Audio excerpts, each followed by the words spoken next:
네, 3프로 이코노미스트이신 김한진 박사님과 함께 오늘도 시장에 대해서 다양한 각도로 깊이 있는 이야기 들어보도록 하겠습니다. 박사님 안녕하세요. 네, 안녕하세요, 박사님. 박사님 일주일 사이에 또 뭐 많이 변했네요. 저번 주하고는 완전 분위기가 달라서 진짜 저번에 그러셨잖아요. 그러니까 이코노미스트로서 예측하기 쉽지 않으시다. 근데 사실은 박사님 얘기 엄청 많으셨어요. 환율. 그래서 어떻습니까? 어떻게 보셨습니까? 저번 주 시장. 막 놀랬죠. 예, 놀랐습니까? 많이 놀랬죠. 뭐 이렇게 오를 일인가. 가 굉장히 좀 당황스럽더라고요. 그리고 환율도 그렇고요. 아니 뭐 조금 오를 수는 있겠다. 뭐 그 베어마켓 랠리, 뭐 기술적 반등은 뭐 언제든지 있는 거니까요. 언제든지 있을 수 있다. 그리고 실제로 뭐 호재가 없는 것도 아니다. 뭐 3분기 실적 미국에서 그렇게 나쁘지 않게 나왔고, 그다음에 뭐 한 3, 4개월 내에는 연준이 금리를 동결하는 거는 거의 확실하지 않습니까? 그렇죠. 거기서 뭐 0.25 뭐 그 차이, 뭐 5.0까지 가냐, 5.25까지 가냐, 뭐 그 정도의 차이인데 그게 시장에 전혀 반영 안 됐을까? 그렇죠. 알게 모르게 예방 주사를 다 맞은 거고, 맞습니다. 서로 5.25, 뭐 5.5까지 가더라도 시장은 사실 11월 FOMC 이후에 파월 의장의 발언 이후에 4.6이라는 기존의 9월달 연준 위원들의 중간값, 최종금리에 대한 중간값보다 많이 올릴 거다. 완전히 만천하에 밝혔지 않습니까?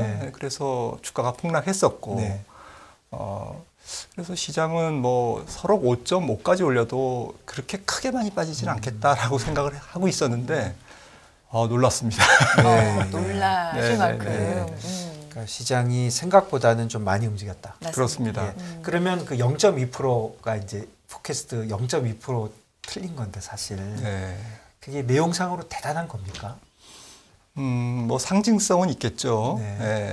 왜냐하면 또 특히 기준금리를 높게 어쨌든 또 길게 끌고 갈 경우에는 지금 주식시장에서 가장 예민하게 보고 있는 10년물 금리, 그 기술주의 가장 중요한 어쨌든 가장 중요한 변수죠. 가장 중요한 변수인 10년물 금리가 보다 더 높게 올라갈 수 있고 4.4에서 지난번에 꺾였는데 그게 이제 4.6, 7, 8 올라가면 금리가 올라가면서 나스닥은 거꾸로 계속 빠지겠죠. 그리고 변동성도 굉장히 커질 거고 그래서 마치 이제 주가를 마지막으로 금리 인상에 대한 스트레스로 주가가 한 번 더 짓눌리는 이제 그러한 국면이 있을 수밖에 없었는데 그게 조금 이제 해소됐다라는 부분. 거기서 좀 안도가 있었다. CPI가 낮게 나오면서 이건 아니구나. 연준도 살짝 뭐 우려스러워하는 목소리로 그렇게 얘기하는 거지. 얘기한 거지. 파월 의장도 반드시 우리가 뭐 올릴 거야. 여기까지. 뭐 5.25까지 올릴 거야. 5.5까지 올릴 거야. 뭐 이런 거를 직접적으로 얘기한 건 아니지 않습니까? 근데 시장은 뭐 그렇게 파월 의장의 11월 FOMC 연설 결과를 굉장히 베어마켓적으로 굉장히 나쁘게 해석했다가 시장은 또 CPI를 보고 또 굉장히 또 반대로 좋게 해석하는 마치 조울증 환자처럼 어떤 팩트가 던져졌을 때 차분하게 대응하는 게 아니라 굉장히 뭐 세상 망하는 것처럼 반응하다가 또 CPI 조금 좋게 나온 거를 뭐 세상 다 얻은 것처럼 그렇게 아주 환호하면서 반응하는. 거래량 자체가 사실은 좀 적고 뭐 차피하다 그러네요. 시장 자체가 진짜 굉장히 신경질적으로 움직이는 것 같아요. 그렇네요. 그러면 이제 그 경기 침체 얘기가 이제 조금 이제 인플레이션을 만일에 조금 덜 얘기한다면 경기 침체 얘기가 좀 더 될 것 같은데 그런 문제가 어떻게 보십니까? 경기 침체에 관련돼서. 예, 맞습니다. 제일 중요한 게 뭐 사람들이 다 알고 있는 얘기지만 만약에 경기 침체가 좀 무겁고 엄중하게 온다. 내년도에 전체적으로 전 세계적으로 그렇게 되면 이거는 뭐 베어마켓 랠리죠. 네. 지금 반등하고 있는 주식시장의 흐름은 뭐 한계가 있는 네. 운명적으로 네. 네. 한계가 있는 그런 상황이고, 근데 이제 경기가 사실은 전에도 말씀드렸듯이 사실은 물가에 달려 있습니다. 네. 보통은 이제 경기의 어쨌든 결과물로 물가가 나오고, 그 물가의 결과물로 인해서 통화 정책이 이제 네. 어쨌든 집행이 되는데, 단행이 되는데, 지금은 물가가 너무 그 고물가가 딱 형성돼 네. 버리니까 이게 모든 게 이제 이 물가에, 고물가에 그 어쨌든 초점이 맞춰져 있는데, 문제는 이제 물가가 내려온다고는 하지만 지금 원래 뭐 한 3개월 전이나 6개월 전에 봤던 물가 전망, 지금 뭐 2022년 이제 거의 연말이지 않습니까? 네. 연말에 봤던 전망을 제가 한번 이렇게 쭉 스크린해 네. 보니까요, 어제. 연초에는 미국 소비자 물가가 연말에 한 3.5 이렇게 떨어질 거라고 예상을 했습니다. 맞아요. 네, 그리고 3월 정도에는 그게 한 4.5로 올라가더니 6월 달에는 5%대, 그리고 하반기에는 이제 9%, 뭐 8%, 7% 이렇게 다양하게, 그러니까 레벨이 완전히 뭐 7% 최소한 위쪽에 형성이 돼 있거든요. 그래서 지금 상태에서 연말에 한 7.0%까지 떨어진다고 해도 이거는 연초에 전망한 것보다 엄청난 무시무시한 고물가다라는 거죠. 그런 측면에서 결국 물가는 우리가 생각하는 것보다 천천히 떨어지고 있는 게 맞고, 팩트는 일단 10월 물가가 안정되게 나오긴 했지만, 하지만 이게 전부는 아니다. 주식시장을 움직이는 전부는 아니고, 그 물가가 조금 떨어졌다고 해서 그걸로 인해서 앞으로 전개될 거시경제 상황, 경기 상황이 굉장히 좀 뭐 다 이제 모든 그 적색 경보가 다 해제되고 경기는 이제부터 우리가 생각하는 것보다 훨씬 좋을 거야, 이렇게 볼 수만은 없다라는 거죠. 그러니까 이자율이 높으면 사실 경제는 나쁜 거잖아요. 네. 거기다가 이제 내년도에 어쨌든 연준도 잘 모르니까 5%나 뭐 4.75나 5.25 뭐 그 언저리에서 금리를 이제 계속 동결하겠다라고 이제 얘기했지 않습니까? 그 얘기는 긴축적 통화 정책 상황이 내년 전체 1년간 거시경제 상황을 지배할 거라는 거거든요. 그렇다고 보면 내년도 경제 상황은 제가 전에 말씀드렸던 것처럼 녹록한 상황은 아니다. 거기다가 전 세계가 동시에 불황을 지금 갖고 있어서 서로 도와줄 나라가 없고 서로 오히려 더 나쁜 영향을 미치면 미쳤지. 그리고 연준도 11월 통화정책에서 적시했듯이 통화정책이 물가와 경제에 미치는 누적적 영향과 시차라는 거를 고려하면 세계 경제가 통화 긴축에 따른 그 부정적인 효과를 거의 이제 뭐 거의 여과 없이 받아들이는 거는 지금보다는 내년 뭐 중반 정도에 가장 통화 긴축의 효과가 경기에 부정적 영향을 미친다라는 거죠. 그런 측면에서 보면 내년도 경제는 우리가 예상하는 것보다는 녹록한 상황은 아니다라고 봅니다. 그럼 시장이 인플레이션 하나만 보다가 이제 조금 더 복잡하게 이제 방정식이 가뜩이나 복잡한데 그래서 맞추기 어려운 인플레이션에서는 좀 벗어나도 이제 해석에서 우리 뭐라 그러죠? 나쁜 뉴스가 좋은 뉴스였는데 이제 또 꼭 그렇지도 않은 보다 복잡한 시장으로 움직일 가능성이 좀 있겠네요. 그러니까 호재와 악재가 충돌된다고 그럴까요? 그러다 보면 뭐 난기류와 온기류가 뭐 이렇게 충돌하면 비행기가 이제 많이 흔들리듯이 그 연말 연초 또 더 나아가서는 연준이 금리를 동결할 때까지는 또 동결하면서도 또 경기 침체가 또 극심하게 오니까 또 언제 또 내리느냐에 또 배팅이 엄청날 것 같은데. 하지만 또 한편으로는 이제 연준도 금리를 동결하고 그리고 전 세계 중앙은행이 일단 긴축을 멈추고 또 경기 침체라는 악재가 굵직한 악재가 물론 현실로 다가오지만 그거는 뭐 지금 올해 하반기 계속 주가에 어느 정도 좀 이렇게 반영이 됐거든요. 또 지금 최근에 이제 좀 다시 주가가 떠서 네. 어떨란가는 모르겠습니다만은 아무튼 시장에 어쨌든 투자자들 입장에서는 내년 경기 침체에 오는 거 다 이제 인지하고 네. 막상 와도 왔냐, 네. 경기 침체 오셨어요. 이렇게 이제 반영할 수도 있는 거죠. 담담하게 예. 올 게 왔구나, 네. 뭐 그러면서 또 뭐 새로운 내용 아니야, 뭐 이러면서. 예, 그래서 이렇게 호재 악재가 굉장히 충돌하면서 시장이 움직일 것 같습니다. 기업들이 많이 대비돼 있다고 봐야 되겠지요. 그렇죠. 네. 네. 뭐 역사적으로 사실 2008년 미국 금융위기라는 게 큰 사건이었기 때문에 네. 기업들이 네. 그 사건 이후에 많이 준비했고 또 네. 은행 시스템은 아주 너무 보수적일 정도로 네. 타이트한 건전성 관리를 네. 지금 당국이 하고 있고 네. 네. 미국이나 우리나라나요.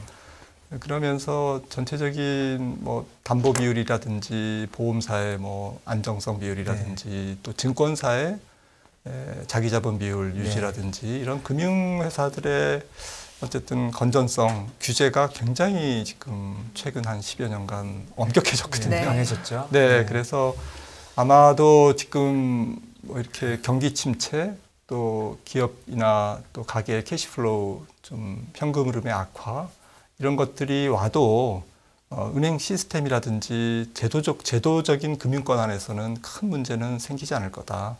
네. 크고 작은 소음 정도는 있겠지만 네.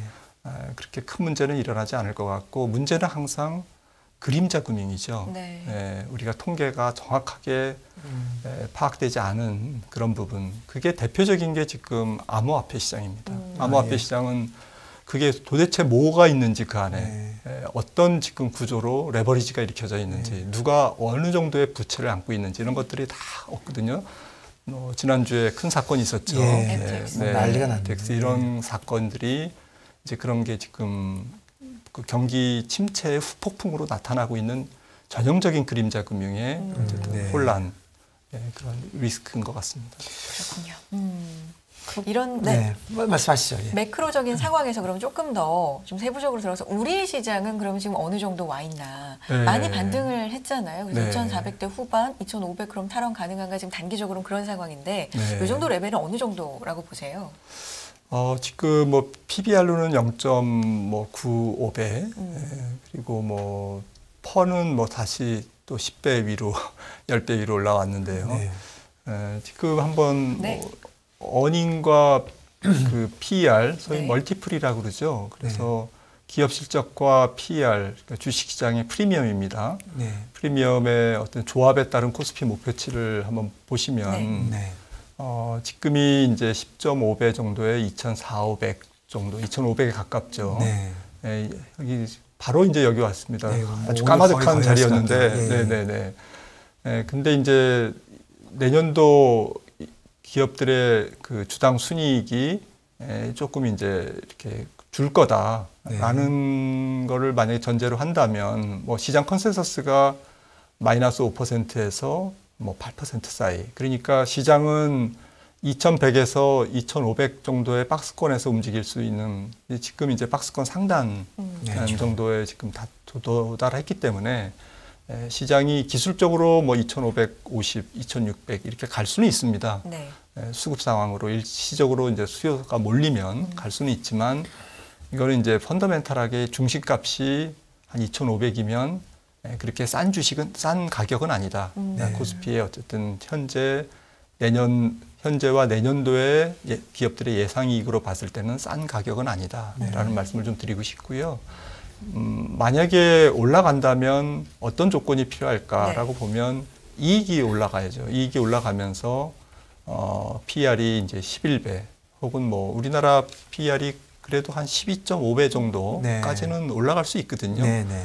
글로벌 증시가 전체적으로 이제 뭐 불마켓이 되면 그렇다고 보면 한 뭐 11배를 넘어서 한 3천 정도 내년도에 최고로 도달할 만약에 기업 이익도 생각보다는 좋고 그다음에 글로벌 증시도 좋아서 외국인들이 계속 사주고 그래서 멀티플이 지금 뭐 10배 언저리에서 11배 이상으로 올라가고 이렇게 모든 조건이 이제 아주 좋은 조건만 조합된다면 한 3천까지 한 2,850에서 3천까지도 가능하다라고 말씀을 드릴 수 있습니다. 분석하신 걸 좀 자세히 보면은 그 기업 이익은 별로 증가가 없다고 가정을 하고 멀티플만 뭐 어떠한 이유든 간에 뭐 차이나런이든 뭐 여기 오르든 뭐 반사이익이든 12.5 정도 되면은 2,800 정도 되는 걸로. 12.5배요? 예, 12.5. 그러면 한 3천. 그러면 3천. 기업 이익이 올라가지 별로 오르지 않더라도. 기업 이익이 올라가지 않은 경우에는 뭐 한 2,800, 900 정도밖에 안 되겠고요. 죄송합니다. 기업 이익이 올라가야. 근데 보통 그게 오르면 또 기업 이익이 올라가니까. 네, 그렇죠. 그렇네요.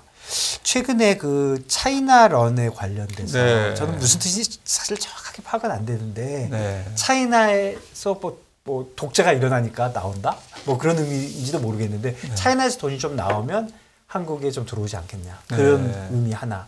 또 차이나가 어려워지니까 국내 기업들이 반사이익이 있을 거 하나. 이게 두 가지 정도인 것 같은데 그 움직임에 대해서는 어떻게 생각하십니까? 네, 최근 한두 주 사이에 일어났던 차이나런은 이제 뭐 차이나라는 중국이라는 단어와 런 뭐 뱅크런 할 때 이제 돈을 빼낸다. 그래서 해외 투자자들이 중국에서 돈을 빼서 이제 뭐 다른 데로 간다.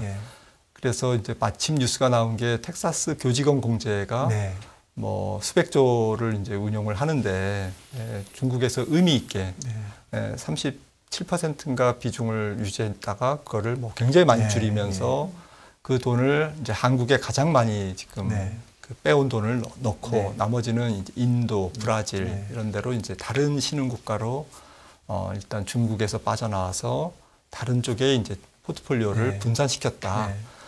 그리고 이제 몇몇 다른 뭐 IB라든지 투자은행이라든지 연기금들도 비슷한 어쨌든 행동을 한 것 같다라는 이제 뉴스가 보도가 됐습니다.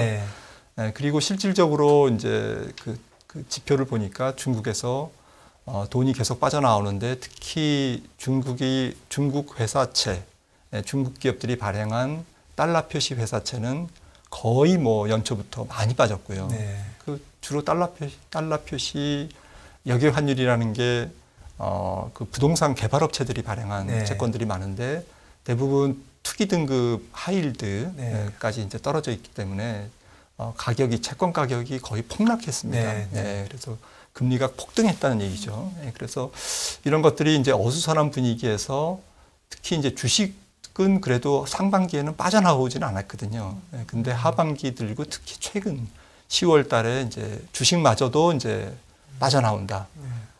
라고 이제 지금 보도가 되니까 뉴스가 나오니까 사람들이 이제 더 불안해졌는데 아무튼 반사이익을 우리가 누린 거는 맞습니다. 그런 것 같아요. 최근에 조금.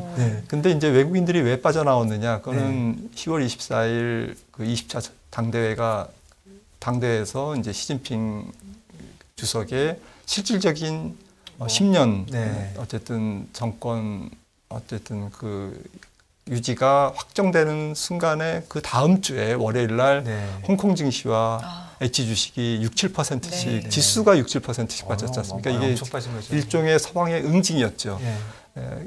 제가 볼 때는 가장 큰 이유는 그 시진핑의 어쨌든 집권 연장이지만 상무위원 7명이 바로 그냥 아주 시진핑 측근들로 구성됐다라는 거.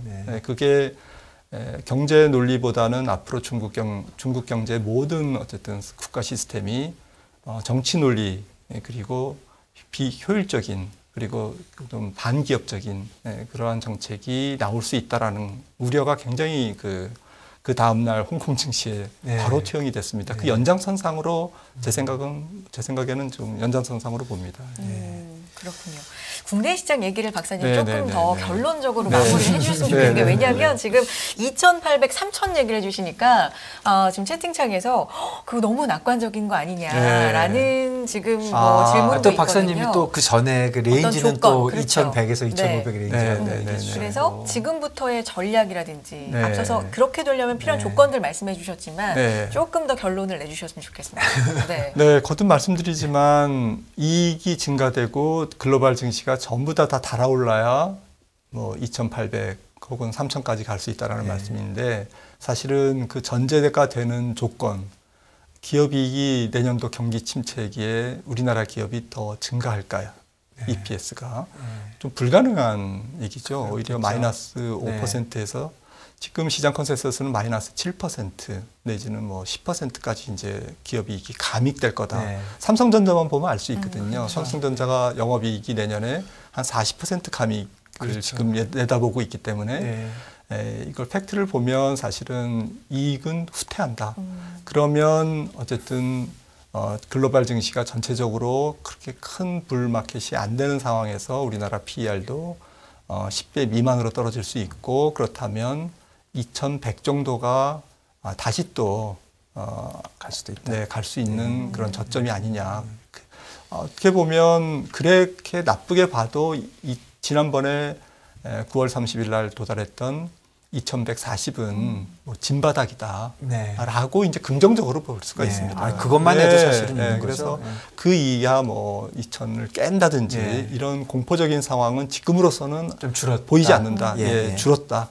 이런 거 그리고 투자 전략은 어차피 내년도에 묵직한 그리고 결코 무시할 수 없는 세계 경기 침체가 오기 때문에 이 경기 침체를 그동안 주식시장이 계속 녹여왔지만 그럼에도 불구하고 막상 경기 침체가 오면 기업 실적이 망가지면 시장은 굉장한 스트레스를 받을 수밖에 없거든요. 기업 실적은 우리나라 기업만이 아니라 미국 기업 전 세계 기업 실적이 또 우리나라 기업 실적은 경기 순환주가 많기 때문에 수출주가 많기 때문에 내년도 전체적인 수출 시장이 굉장히 위축될 가능성 그렇다고 보면 결국 연초까지 이어질지 모르겠습니다만 어쨌든 지금 진행되는 랠리는 연준의 통화 정책과 그리고 전체적인 뭐 차이나런이라든지 말씀하셨던 이런 부분들이 어우러진 어쨌든 기술적인 측면, 단기적인 측면이 좀 강한 것 같고요. 장기적으로는 역실적 장세, 기업 실적 둔화에 따른 역실적 장세가 한 번 더 남아 있으니까 리스크 관리, 위험 관리를 계속 하시면서 이런 반등 장세에서 보다도 내년도 상반기에 좀 탄력적으로 움직일 수 있는 실적 호전주 쪽으로 좀 교체 매매를 하시든지 너무 PR이 높은 성장주는 조금 줄이고 조금 낮은 성장주로 갈아타시든지 이렇게 위험 관리 전략을 같이 병행하면서 연말 연초를 어쨌든 맞이하시는 게 더 지혜로운 투자 전략이 아닐까 이렇게 생각합니다. 미국 시장이 이제 오른다고 가정을 좀 해보면 우리 시장은 경기 민감주가 많아서 상대적으로 더 많이 오를 수도 있다. 이런 의견들도 좀 있는데 거기에 대해서는 어떻게 생각하십니까? 네, 맞습니다. 사실은 양면성이 있는데요. 결론을 짧게 말씀드리면 경기가 침체기로 갈 때는 우리나라 주가가 더 빠질 수 있습니다. 근데 가장 중요한 것은 밸류에이션이 우리나라가 미국보다는 좀 착한 상태거든요. 그리고 고점 대비로도 2100까지 떨어졌으니까 35%나 이미 떨어졌고 PR이나 PBR 이런 멀티플도 미국보다는 뭐 단순 비교가 아니라 역사적인 밴드, 역사적인 밴드 측면에서는 굉장히 착하고요. 이게 혹시 차트를 보시면 지금 우리나라 PER 밴드는 여기 와 있고요. 지금 이제 시가총액이 지금 이렇게 흘러가고 있는데 지금 PER 한 10배 언저리 있는 거고 PBR은 지금 역사적으로 거의 뭐 바닥이죠. 그렇네요. 지금 약간 올라서 0.95 이렇게 되고 있습니다만 그래도 이제 바닥권입니다. 그래서 경기가 빠지는 상황에서 우리나라는 그거를 이제 주가가 많이 반영됐고 미국은 아직 좀 덜 반영한 측면이 있고 그리고 경기가 만약에 바닥을 찍고 올라간다 내년에 아니면 더 이상 안 나빠진다라고 하면 우리나라 주가가 또 유리하거든요. 왜냐하면 반도체라든지 이런 소재 부품 장비는 일종의 중간재이기 때문에 세계 경기보다 먼저 움직이거든요. 기업들이 먼저 수주를 하니까요. 그런 측면에서 좀 우리나라 주가가 먼저 미국보다는 탄력적으로 올라갈 수 있다. 이거는 이제 오케이. 하지만 또 주주환원율이라든지 중장기적으로 미국의 리쇼어링 전략이라든지 고용의 유연성이라든지 이런 뭐 구조적인 요인들, 좀 중장기 요인들은 우리나라의 멀티플을 제한하는 한계를 이렇게 만드는 그러한 제약 요인이거든요. 주가 상승에. 그러한 측면을 뭐 좀 중장기적으로 고려한다면 제 생각에는 국내외 주식을 좀 분산 투자하는 것은 뭐 좋은 전략이라고 생각을 합니다. 박사님, 오늘은 뭐 여기까지밖에 못하겠지만 다음에 시간 되시면 우리가 장기적으로 그런 좋은 쪽으로 선순환 되기 위해서 뭐 노력해야 될 일 이런 것도 한번 말씀해 주시면 좋을 것 같습니다. 네, 알겠습니다. 좋습니다. 고맙습니다. 김한준 박사님과 여기서 인사 나누죠. 박사님 고맙습니다. 감사합니다.